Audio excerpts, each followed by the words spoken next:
Hello everyone and welcome to the YouTube channel of Being ACCA. This is Tushita Gupta, ACCA affiliate, and in this video we're solving the last OT case study from your FM pre-June mock exam. This is Karooba company. There are question number 26 to 30 which we have to answer with this case study. So reading the very first requirement to calculate the cost of equity, I can understand that this is a section B question being tested from the cost of capital unit. So let us read the information which is available. Firstly, I can see the balance sheet. Then the ordinary shares of Karooba company have a nominal value of 0.5 per share and a cum dividend market price of 5.75. A dividend of 55 cents per share is about to be paid. Dividends are expected to grow at 5% for the foreseeable future. Then you have information regarding irredeemable loan notes. Then there are some convertible loan notes, and then you have the tax rate given to you. So firstly, to calculate my cost of equity, it's very simple. I will use the dividend growth model. My market price, which is given to me, is 5.75, but this is a cum dividend price. So I need to subtract the 55 cents of dividend, which is just about to be paid. So this is the market price per share. And if you see, the growth rate is also given to you as 5%.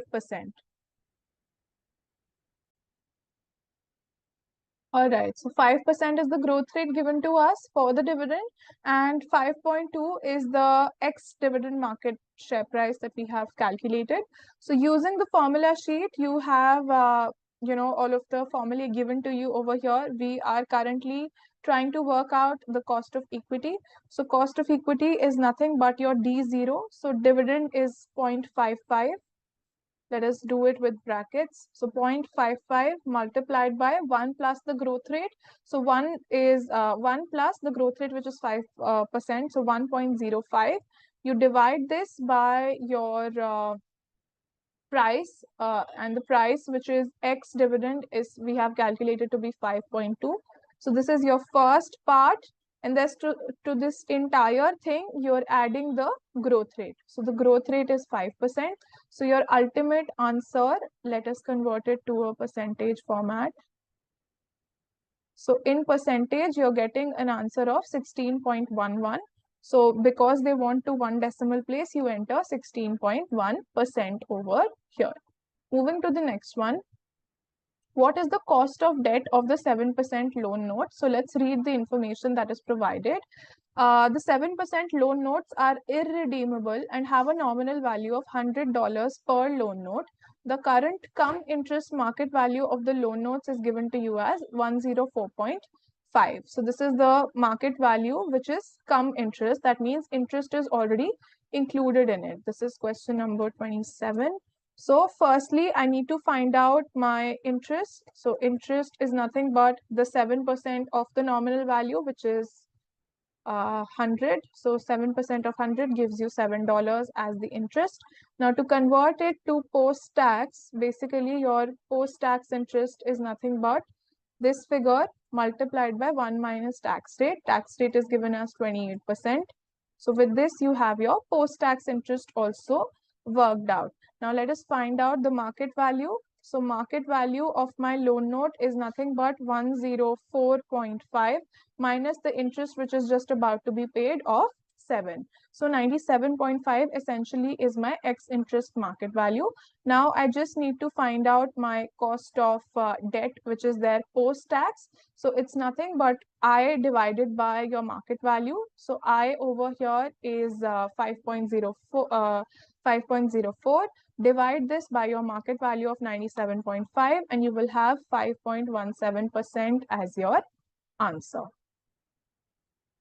Moving ahead to the next one, you have to find out the market value of the 6% loan notes. So these loan notes are convertible after 4 years into 20 ordinary shares of 100 rupees, $100 loan note.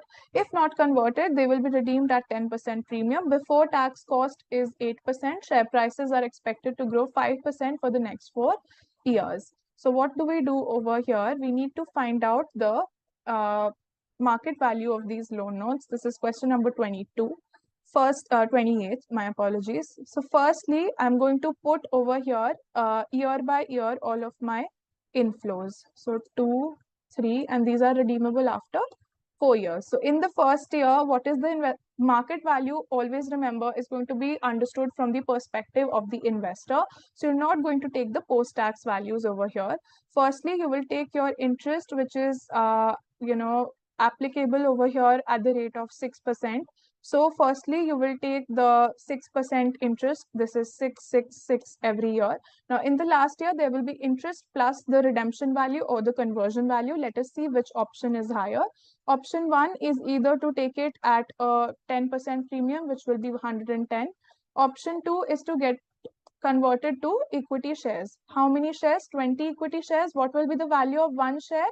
Presently, the market value was 5.2, which we just calculated above, into 5.2 and multiply that by your growth rate. So 1.05 raised to the power of 4 years. So this over here is my conversion value. So either I have the option of getting 110 or I have the option of getting it converted at 126.41. So let's see over here, obviously, if you compare your redemption value, all right, so any rational investor is going to choose option 2 over here. So in the last year, I'm going to get 6 plus the, the redemption value. So I will find out the NPV, the net present value of all of these cash flows. The rate that I'm going to be using is going to be the before tax cost of debt, which is 8%. Now, if you just take all of these figures from here, hit enter, you will arrive at your answer. You will see that the correct answer is not given over here. That is why, if you even go towards the marking scheme of this, this mock exam, it's going to show that they have taken 15 shares over here instead of 20. Although in the question they have given 20, but they have wrongly taken it 15 over there, which has led to a wrong calculation for them. Hence, this over here will be your correct answer. It's not there in the options. It's probably a mistake which has been made. So the correct way over here to calculate will be this way. You calculate both of the values. Either you get it redeemed at 110 or you get redeemed 20 ordinary shares. 5.2 is the ex-dividend price, and then you multiply that by the growth rate raised to the power of 4. So you have 126. Obviously, you're going to choose the second option. So it's going to be interest plus this value in the last year. And then you work out your NPV at the rate of 8%, which is the before tax cost of debt, and then select all of the values. This should be your final answer. Moving ahead, this is question number 29. Which two of the following are consistent with M&M with tax theory? So the first statement says the cost of equity is higher when there is a high proportion of debt capital. This is absolutely correct, because as in when you're increasing the proportion of debt, because the company gets more financially risky, hence the cost, because the equity shareholders need to be compensated for the increased risk that they are taking. So the cost of equity also rises. Let's move to the second statement. The value of the company remains unchanged with increased gearing. No, when the cost of capital is rising, then the value of the company will fall. The weighted average cost of capital falls with increased gearing. Now, this is absolutely correct. What happens is that when you are increasing your gearing, because in the beginning till the optimum level of debt, basically your cost of debt is lesser, and because of the tax benefit, you're getting capital at a lower cost. The debt is at a lower cost compared to equity. So initially, definitely your weighted average cost of capital definitely falls with your increased gearing, but till the point where you have reached the optimum level. After that, your WACC also eventually starts to increase. Then the last statement says there is a point at which the weighted average cost of capital is minimized. No, this is not correct. According to M&M with tax theory, basically, the with tax theory tells you to take as much debt as possible. Hence, there is no point where they think, that the WACC is minimized. So these two are the correct statements over here. Moving towards the very last question for this case study. Which of the following is consistent with the traditional theory of capital structure? So let's read the statements. The value of Karooba company with increased gearing until the optimal capital structure is reached. The value decreases. No, that is not correct. The weighted average cost of capital remains constant with increased gearing. No. So basically what happens over here is the traditional theory actually tells you that if you see the gearing that they currently have, if you compare it, basically the book value of your gearing, it's if you see debt to equity, you have a debt of 77, and if you compare it with your equity 375, you find that it is roughly around 20%. So debt divided by equity is only 20%. This means which is a low gearing. So this statement over here, Karooba company has a low gearing and should increase the debt to decrease its weighted average cost of capital.